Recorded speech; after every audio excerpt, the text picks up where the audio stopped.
Bonjour, c'est Frédéric. Aujourd'hui, pour le Nouvel Automobiliste, je vais vous conter un article sur la Citroën Xara Dinalto, un article de Eric E. de fin 2017. Citroën a mis en vente une partie des véhicules de son patrimoine fin 2017. Une des voitures qui pouvait retenir notre attention, c'était une Citroën Xara. Oui, mais pas n'importe laquelle, puisqu'il s'agit d'un des prototypes de la Citroën Xara Dinalto. Une longueur d'avance sur la concurrence, une technologie encore rare en 2017 et pour autant abandonnée la veille de sa mise en production à l'époque en 1999. En 1997, Claudia Schiffer ne roule pas encore pour Opel, mais elle s'essaie au crash test à bord de la Xara pour en vanter la sécurité passive. David Copperfield connaît plein de tours de magie, mais la pub est réalisée sans trucage. Il faut bien ça pour mettre en avant une auto certes bien exécutée, mais sans innovation majeure et fortement malmenée par une concurrence européenne.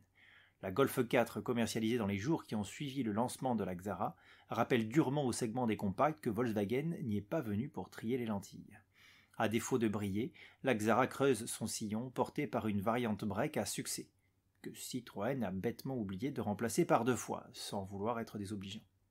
Et dans l'attente de son HDI salvateur en 99, PSA mijote une innovation pour sa compacte. Alors que Toyota a commercialisé sa première hybride en 97, d'autres constructeurs s'intéressent de près au concept, à commencer par Citroën via les Saxo Dynavolt de 98 et Xara Dynactive en 2000. Mais PSA cherche une solution moins onéreuse pour diminuer la consommation et les émissions de ses voitures. L'idée est de faire le deuil d'un coûteux et encombrant pack de batterie. À la place, un système capable de couper le moteur lorsque ce dernier n'est pas nécessaire fait son apparition. Vous ne rêvez pas, c'est tout simplement un stop and start à alterno démarreur. C'était la Xara Dinalto. Si le système n'impressionne personne en 2017, il n'en reste pas moins rare à notre époque, sur le marché où la plupart des stop and start fait appel à un système plus abordable mais moins efficace de démarreur renforcé. La Xara Dinalto était donc un précurseur du système stop and start. Dans le détail, ce système Dinalto remplace l'alternateur et le démarreur par un seul composant nommé alterno-démarreur, donc première mondiale en 98. Il loge entre le moteur et la boîte de vitesse, profitant de son encombrement réduit. Comme son nom l'indique, il fonctionne à la fois en production de courant comme en moteur. Le Dinalto permet ainsi de fournir différentes tensions à bord du véhicule. 12 volts pour le fonctionnement des accessoires, 42 volts stockés dans un accumulateur spécifique, 100 volts pour le fonctionnement en moteur, 220 volts pour le fonctionnement d'un accessoire électrique dans l'habitacle.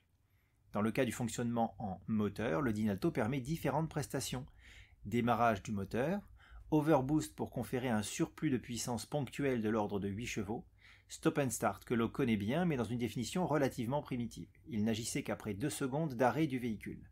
Cette fonction permettait une économie théorique de carburant de 20% en ville selon PSA et un redémarrage en 1/10 de seconde. La Xara Dinalto est une voiture verte au sens premier du terme. Bien entendu, il ne s'agissait pas du premier stop and start de l'histoire. On se souvient peut-être de la Fiat Regata ES Energy Saving, qui a été la première voiture dotée d'une coupure moteur automatique en 1983. La Volkswagen Polo Formula E en 81 disposait d'une commande manuelle. Mais la Regata n'a pas connu le succès, pas plus que la seconde application d'un tel système avec la Golf 3 Ecomatic de 94 rapidement abandonnée. Chez Citroën, exception faite de la C3 Stop and Start de 2004 avec l'alterno-démarreur développé par Valeo et mal mis en avant par les chevrons, il faudra attendre 2010 et la seconde génération de C4 pour voir apparaître le système en grande série avec les versions iHDI pompeusement baptisées micro-hybrides dans les discours marketing. Il s'est donc passé 6 ans entre la Xara Dinalto et la C3 Stop and Start, mais surtout 12 ans entre ce prototype et la diffusion en grande série de l'équipement. Et pourtant, il faut se rappeler que les prototypes de Dinalto tournaient et étaient extrêmement proches de leur industrialisation à l'usine de Rennes-la-Janet. La mise en production n'a finalement pas été validée par un PSA devenu frileux.